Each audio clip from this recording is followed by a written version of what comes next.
वेळ कमी आहे आणि मला कमीत कमी बॉलमध्ये जास्तीत जास्त रन काढायचे आहेत. सायलेन्सर खराब झाले सगळं.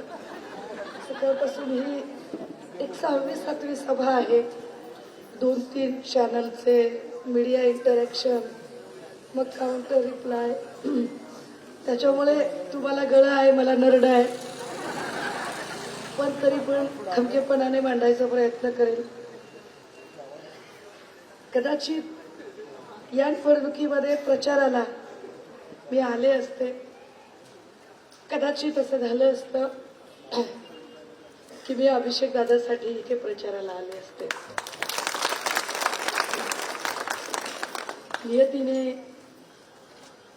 नियतीने म्हणण्यापेक्षा अत्यंत नालायक ठरलेल्या प्रशासन व्यवस्थेने ती संधी आमची हिरावून घेतली. कारण अभिषेक दादाचा बळी हा इथल्या अत्यंत गलथान अशा गृह खात्याने घेतलेला बळी आहे. जर इथे कायदे सुव्यवस्था नांदली असती, जर इथे गुंडागर्दी वाढली नसती, तर कदाचित आज आमचा सोन्यासारखा भाऊ आमच्या सोबत राहिला असता. हे फार महत्वाचं. दादा हो, 15 तारखेला वोटिंग आहे. अवघे 5 ते 6 दिवस आता शिल्लक आहे. त्यात प्रचाराचे फक्त 4 दिवस माझ्या हातात आहेत. मला जेवढी शक्य आहे तेवढी मुंबई पिंजून काढण्याचा, तेवढा तुमच्यापर्यंत पोहोचण्याचा प्रयत्न करते. पण हे का पोचायचंय, का यायचंय, कशासाठी? मुंबईची सत्ता पाहिजे म्हणून का? तर हे सांगितलं पाहिजे शांतपणे की मुंबई ही भाजपला कुबेराची खाण दिसते. मुंबई भाजपला सत्तेचा विषय वाटतोय, पण मुंबई आमच्यासाठी काळजाचा विषय आहे आणि ते जास्त महत्वाचं आहे. ज्या पद्धतीने या लोकांनी एक चंग बांधला, ज्या पद्धतीने म्हणजे आधी पक्ष फोडणारे लोक मग कुटुंब फोडायला लागले. यांना हिंदुत्व कशाशी खातात हेही कळत नाही. त्यांना हिंदुत्व कळलं असतं तर किमान संकट काळात आणि दुःखात कुणावर आघात करू नये एवढं तरी कळलं असतं. पण तेही तो विवेक, सारासार विवेक हरवलेली माणसं. आणि ते जेव्हा मगरुरीची भाषा करतात आणि ती मगरुरीची भाषा करत ते सांगताहेत की ठाकरेंनी मुंबईसाठी काय केलं. आणि विचारणार कोण? तो नवा नेमलेला मुनीम साठ. काय आहे म्हणजे 4 आने की मुर्गी और 12 आने का मसाला. त्यानं विचारायचं की ठाकरेंनी काय केलंय. अर्धा तू प्रश्न विचारायला जिवंत आहेस आणि त्याचं उत्तर द्यायला मी पण जिवंत आहे. कोरोनाच्या काळात तुला आणि मला वाचवायचं काम ठाकरेंनी केलंय, हे जास्त महत्वाचं. ठाकरेंनी काय केलंय तर कोरोना आणि कोविडच्या महामारीतनं आम्हाला वाचवलं. जेव्हा ज्या काळामध्ये या देशात उत्तर प्रदेशमध्ये प्रेत नदीवर तरंगत होती, गुजरातमध्ये प्रेत रस्त्यावर जाळली जात होती, त्या काळात या महाराष्ट्रात कोरोनाचं एक शिस्तबद्ध नियोजन आणि एक कोरोना योद्धा इथं लढत होता. पण जेव्हा उद्धव साहेब कोरोनाच्या विरोधात लढत होते तेव्हा फडणवीस काय करत होते. तर फडणवीस हा पक्ष फोडण्यासाठी षडयंत्र आणि कपट कारस्थान करत होते. जेव्हा उद्धव साहेब एका माणसाला समजावत होते, आपल्या घरातल्या कुटुंब प्रमुखाने सांगावं तसा अगदी हात कसा धुवावा इथपासून ते मास्क कसा लावावा इथपर्यंतची प्रत्येक गोष्ट प्रेमाने घरातल्या वडीलधाऱ्याने सांगावी तसं सांगत होते ना, तेव्हा फडणवीस काय करत होते तर राज्य सोडून इथल्या लोकांना पीएम केअर फंडला पैसे द्या सांगत होते. तो पीएम केअर फंड म्हणजे कुठल्याही प्राईम मिनिस्टरचा फंड नव्हता. माहिती अधिकार खाली माहिती घेतल्यावर कळलं की पीएम केअर फंड हा कुठलं तरी खाजगी खातं आहे. कुणाचं खातं आहे आतापर्यंत कळलं नाही. आणि आम्हाला तो आशिष कुरेशी विचारतो. अरे आशिष कुरेशी बघो काय उद्धव ठाकरे आणि राज ठाकरे आले तरी आम्हाला फरक, अरे तुला जर फरक पडत नाही ना आणि तुझ्या आकामुखी आकाला फरक पडत नाही तेव्हा आम्हाला साधं कोडं पडतंय.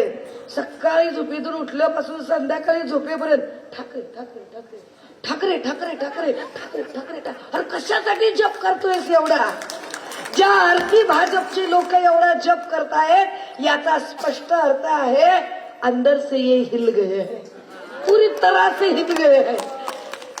कारण त्यांना हे पक्क लक्षात आलेलं आहे की मुंबई आणि ठाकरे हे समीकरण हे अतिशय अभेद्य समीकरण आहे. दादा हो, 2017ला जो शिवसेना युबीटीने जो जाहीरनामा ठेवला होता त्या जाहीरनाम्यातली प्रत्येक गोष्ट आपण पूर्ण केली. हिंदू हृदय सम्राट बाळासाहेब ठाकरे आरोग्य कवच योजना असेल, ज्या योजनेचं पुढे शिंदेंनी नाव वगैरे बदललं, चिवटे बिवटे सारखी लोक नेमली. म्हणजे ती आपण एखादा जोक ऐकतो की नाही की चार मूर्ख बसलेले असतात, एखादा म्हणतो की आम्ही काय केलेलं आहे, तुम्ही काय केलेलं आहे, आणि मग ते लय मोठमोठ्या फपाऱ्या मारत असतात. फपाऱ्या मारताना एखादा, फपाऱ्या हा शब्द आमच्या मराठवाड्यातला बरं का, मग तो एखादा म्हणत असतो की मी एक असं एक बनवलेलं आहे बाबा स्क्रू की मायक्रोस्कोप खालून बघू शकतो. मग दुसरा सांगतो हे तर काहीच नाही, मी तर त्या स्क्रूला छिद्र पाडून दाखवलंय. तिसरा म्हणतो हे तर काहीच नाही, मी तर त्या छिद्रातनं जाणारी तार तयार केली. आणि चौथं ह्यांच्यासारखं असतं एखादं, हे तर काहीच नाही, मी तर ह्याच्यावर माझ्या नावचा शिक्का मारलाय. कामं आम्ही केली, शिक्के भाजपने मारले. कोस्टल रोड आम्ही तयार केला, मिरवून घेतात हे. आम्ही काम केलं. इथल्या महापालिकांच्या शाळांचा दर्जा आम्ही सुधारला. इथल्या डम्पिंग ग्राउंडची कामं आम्ही केली. बीडीडी चाळीतल्या रिडेव्हलपमेंटचा विषय आम्ही मार्गी लावला. इथल्या प्रत्येक विषयामध्ये 350 स्क्वेअर फीटचा पहिल्यांदा आणि 500 स्क्वेअर फीटचं या वेळेला की ज्यांचं 350 स्क्वेअर फीटचं घर असेल त्याला मालमत्ता कर भरायची गरज नाही, हा निर्णय जाहीर करून अंमलात आणला तो शिवसेना उद्धव बाळासाहेब ठाकरे. आता आम्ही तर 500 स्क्वेअर फीट कडे नेत आहोत. तो विषय महापालिकांच्या शाळांचा शैक्षणिक दर्जा खासगी शाळांच्या इतकाच दर्जेदार झाला पाहिजे यासाठी प्रयत्न केले ते नेते सन्माननीय आदित्यदादांनी. हे काम आम्ही केलं. आमचं काम बोलतं, आम्हाला सांगायची गरज नाही. आम्ही काय काम केलेलं आहे, आम्ही काय करत आहोत हे मुंबईकरांना चांगलं माहित आहे आणि मुंबईकर या सगळ्या कामावर खुशही आहेत. परंतु ही मुंबई महाराष्ट्रापासून तोडण्यासाठी काही लोक उतावळे झालेत. जसं संयुक्त महाराष्ट्राच्या काळात मोरारजी देसाईंना संयुक्त महाराष्ट्राच्या काळात ही मुंबई महाराष्ट्रापासून तोडायची होती आणि त्याला मदत एक महाराष्ट्रातला करत होता सखा पाटील.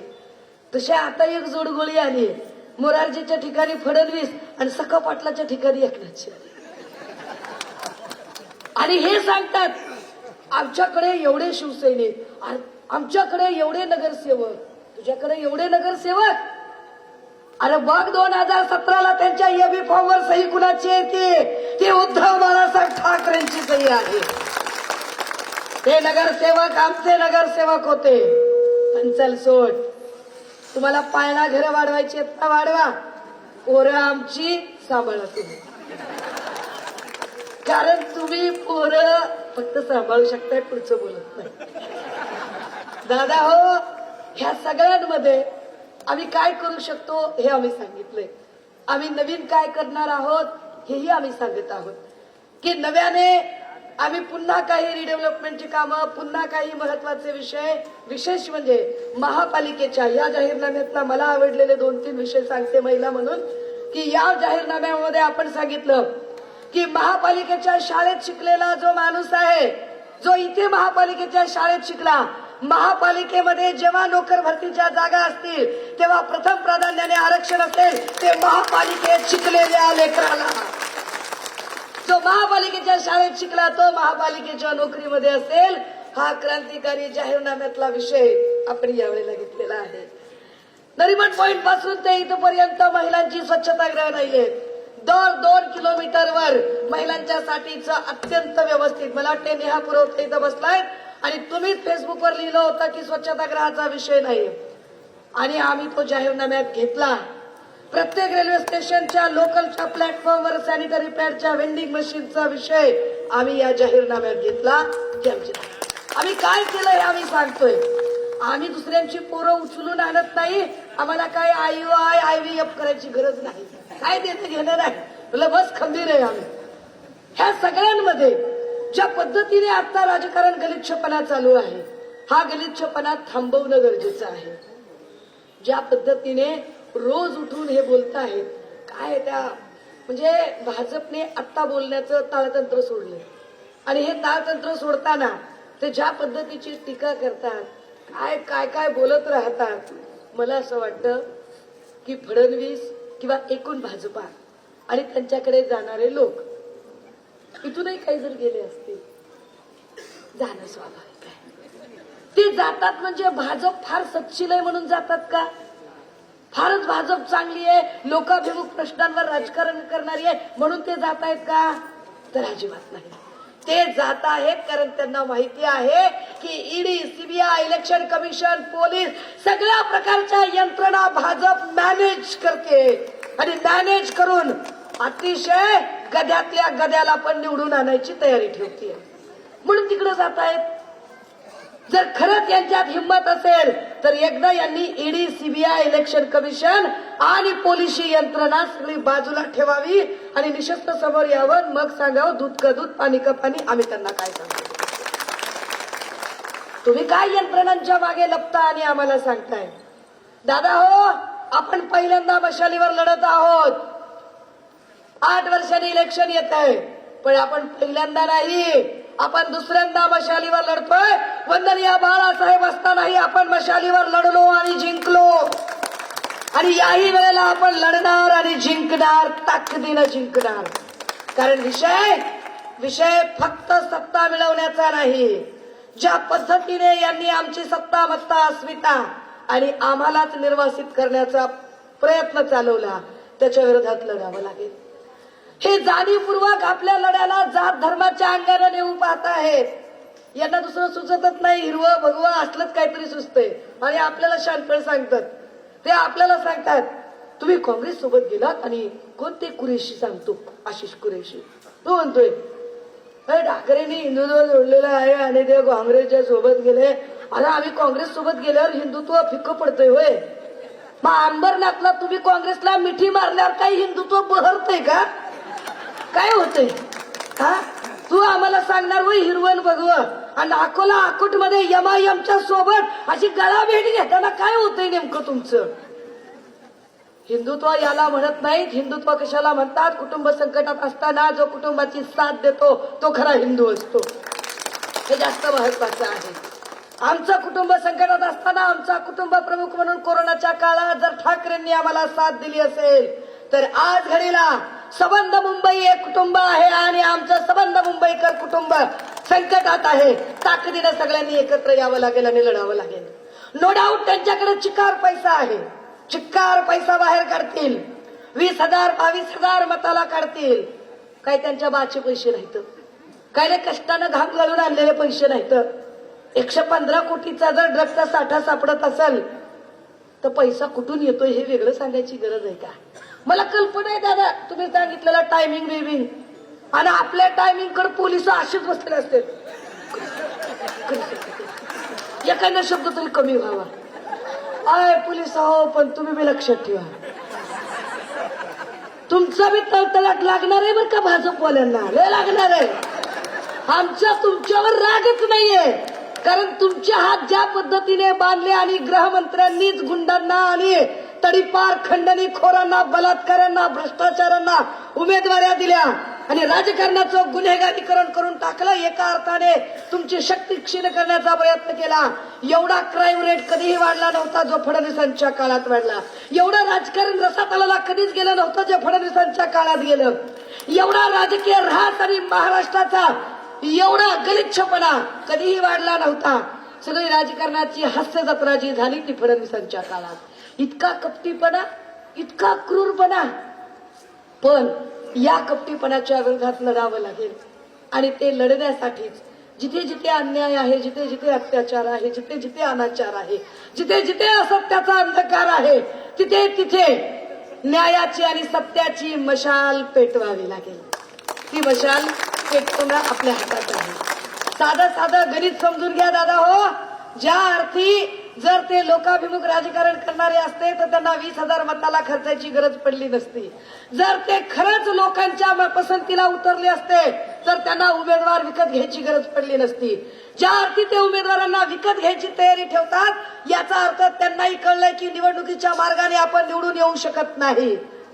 पण अशा पद्धतीने उमेदवार विकत घेणं म्हणजे एका अर्थाने भारतीय संविधानाने दिलेल्या संसदीय लोकशाहीचा अपमान करणं आणि ती लोकशाही मोडीत काढून हुकुमशाहीच्या दिशेने जाणं आहे. आज ते म्हणतायत की आम्ही बाळासाहेबांचे वगैरे वारसदार. बाळासाहेबांचे वारसदार अंगावर आला की शिंगावर घ्यायची ताकद ठेवतात. गणेश नाईक आज म्हणला, डायरेक्ट म्हणला गणेश नाईक, खटक्यावर बोट आणि जाग्यावर पलटी करीन शिंदेला म्हणला का नाही? आपण नाही बोलला, त्यांनीच सांगितलं. आणि शिंदेचा एकही माणूस काहीच बोलला नाही. सारा आपल्यापैकी जर कुणाला काय बोलला असता आतापर्यंत आपण घरात घुसलो असतो, कारण आपण खरे शिवसैनिक आहोत. हे शिवसैनिक नाहीत, हे कातडे पांघरलेले आहेत. आणि अशा कातडं पांघरलेल्या लोकांना सांगावं लागेल की आतड्याचा शिवसैनिक काय असतो. आतड्याचा शिवसैनिक हा शिवसेनेसोबत ठामपणे उभा राहतो. कुठल्याही परिस्थितीत माझ्याकडे वेळ प्रचंड कमी आहे आणि त्यामुळे कमीत कमी वेळेत फक्त हे सांगायचा प्रयत्न करते की येणाऱ्या 15 तारखेला आपल्या सगळ्यांना, मी त्या टेक्निकल भाषेत अजिबात जाणार नाही, एवढ्या नंबरला तेवढ्या नंबरला, मला एवढंच कळतंय, मशीन बघायची, मशाल बघायची, ठपकन ठपका मारायचा. मशीन बघायची, मशाल बघायची, हे धक्का द्यायचा. काय बाकी नंबर बिंबर असलं काय हे तुमच्या मुंबईच्या लोकांना. आम्ही गावाकडची माणसं, शिवसेना कसं ओपन किचनचे शिजतंय ते दिसतंय, आपल्याला बाकी काय कळत नाही.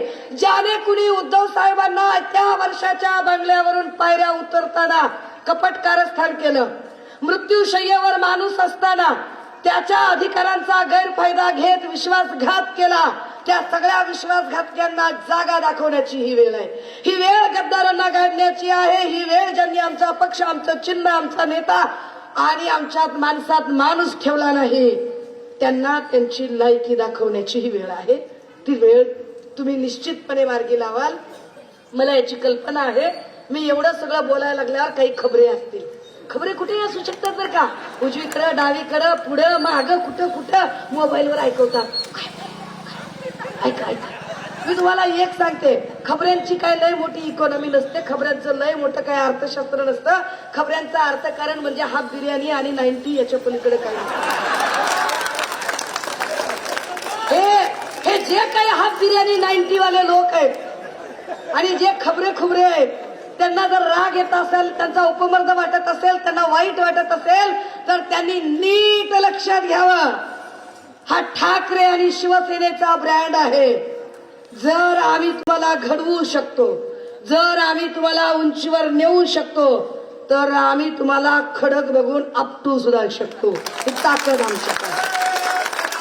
त्यामुळे कुणाचाही नाद करायचा, पण शिवसैनिकांचा नाद करायचा नाही. आम्ही ताकदीनं लढू. तुमच्याकडे पैसा असेल, ते दिवारमध्ये म्हणतात ना, मेरे पास पैसा है, मेरे पास ईडी है, मेरे पास सीबीआई है, मेरे पास इलेक्शन कमीशन है, मेरे पास पुलिस है. क्या है तुम्हारे पास? हमारे पास निष्ठावंत शिवसैनिक है. हे असं महत्वाचं आहे, कारण आमचा प्रत्येक उमेदवार म्हणजे निष्ठेचा विषय आहे. फडणवीसांनी जी पळवापळवी करून नेलेत ना, तो चेष्टेचा विषय आहे. आम्हाला त्याच्यात जायचं नाही. त्यामुळे यावेळेला अजिबात गमजा न करता आपल्या सगळ्यांना, काय चिन्ह आहे आपलं? मागचे हो, काय चिन्ह आहे?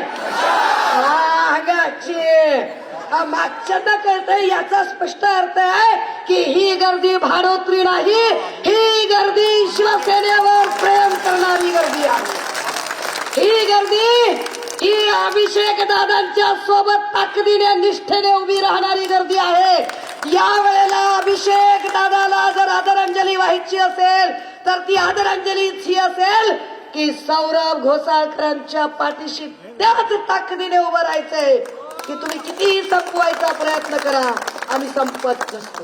आम्ही अजिबात संपणार नाही, आम्ही कधीही संपणार नाही, आम्ही उभे राहू. आणि जे मगाशी म्हटलं ना, शेवटच्या 30 सेकंदात पुन्हा एकदा सांगते की जर कुणाला वाईट वाटलं असेल, राग येत असेल, उपमर्द होत असेल, शुक्र माना, आभार माना निवडणूक आयोगाचे आणि घड्याळाचे की मला लय कमी वेळ मिळालाय.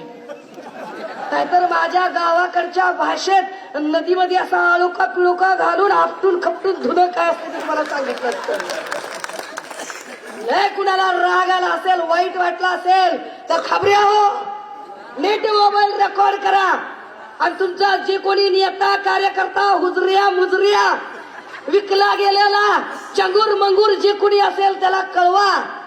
आणि हो, ज्याला कुणाला वाईट वाटलं, राग आलाय, भावना दुखावल्यात, उपमर्द झालाय, त्या सगळ्यांची त्याच्यापैकी यक्काची बी अजिबात माफी मागणार नाही. बोलून शब्द बदलायला मी काही देवेंद्र फडणवीस नाही, ठाकरेचे शिवसैनिक आहोत, ठाकरेचे सांगते की छोटभर सांगतोय.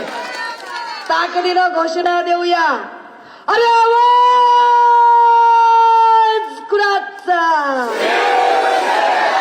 अरे आवाज कुणाचा. मशाल निवडूया मशाल, नांदूया खुशाल. सौरभ घोसाळकर उमेदवार आपल्या सोबत आहेत. तुमच्या हक्काचा माणूस विनोद घोसाळकर साहेबांनी हयात इथं दिली. आपण सगळेजण ताकदीने उभे राहाल हा विश्वास आहे. पुनश्च एकदा सगळ्यांना मशालीचं अपील करते, थांबते, रजा घेते. जय हिंद, जय महाराष्ट्र, जय संविधान.